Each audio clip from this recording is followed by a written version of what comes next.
خب دوستان عزیز، همونجوری که میدونید اسپانسر قدرتمند ما عسله و امروز شما رو آوردم به زنبورستان، بلکه اینجا تیکه‌ای و جزئی از برنامه پرورش زنبور و زنبورستان ما هست که بعد تو ارتفاعات میریم تو روزهای آینده و جاها و مکانهای دیگه که کندوهای بسیار گسترده‌ای داریم و از نزدیک پرورش زنبور، تولید عسل رو ببینیم.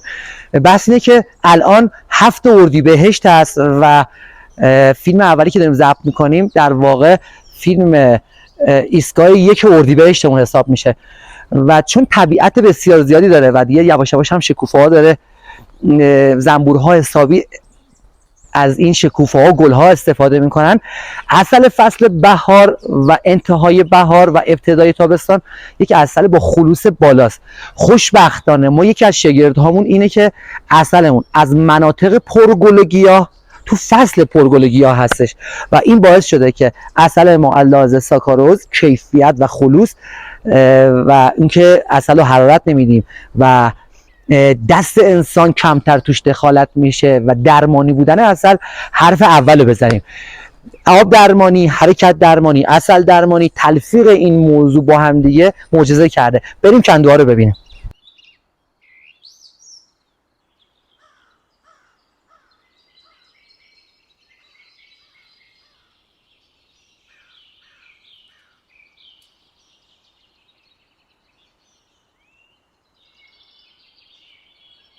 خب همینجوری که همه در جریان هستید، برای بازدید از کندو از دود استفاده میشه. ابزاری داریم به نام دودی.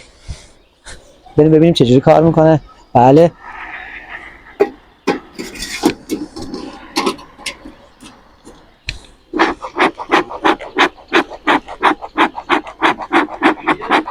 خب دوستان همونجوری که میبینید ما قدم به قدم داریم نزدیک میشیم به زنبور و زندگی زنبورها از نزدیک. چقدر این زندگی زنبورها، این شبکه زنبورها و با هم بودن و کار گروهی تیمی زنبورها و رسالتی که خداوند براشون تعیین کرده عالیه. فقط باید مطالعه کرد، ببینیم. بفرمایید.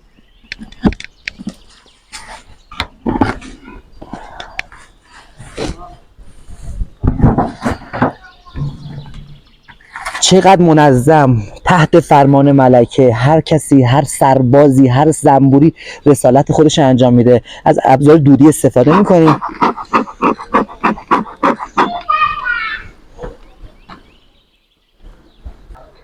دنیای زنبورا دنیای خیلی خاصیه واقعا.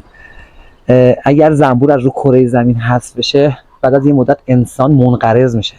تمام گردافشانی، تمام اون میوه هایی که ما هر روز ازش استفاده میکنیم و میخوریم به واسطه گردافشانی و مأمور الهی هست به نام زنبور و خداوند زنبور آفرید و از زنبور عسل آفرید برای شفای همه مردم. خدایا بی نهایت شکر و سپاس. چه لحظه لحظه شیرینیه. بفرمایید.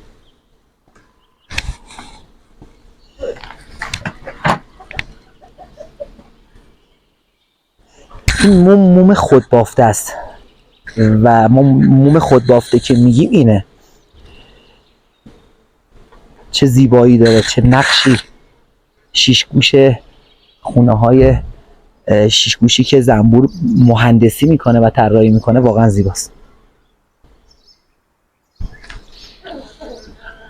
همینجور که از نزدیک ملاحظه میکنی فصل پرورش زنبوره. شما کافیه 1 ماه 2 ماه دیگه بیاد اینجا و عسل خالص و خوشمزه و خوش عطر رو از نزدیک ببینید و اینکه زنبورا در کنار هم متحد طبق رسالت الهیشون دارن کار خودشون رو انجام میدن. در رو ببندیم، در خونه اینا رو ببندیم، استراحت کنن، مزاحمشون شدیم. زنبورای عزیز، لباس ورزشی بخرید، آماده باشید، میخوام بیام ورزشتون بدم. خب دیگه کار ما تموم شد. در خونهشون رو ببندیم، مزاحمشون نشیم، نه استراحت کنن. به به، بریم خروس مرغا رو بگیریم. به به، این صدای منه. صدای من صدای خروس. میخوام با این خروس رقابت کنه. یه بار دیگه من خودم صدای خروس در میارم. من صدا خروس در میارم، خروس جواب میده. یه بار دیگه بگو.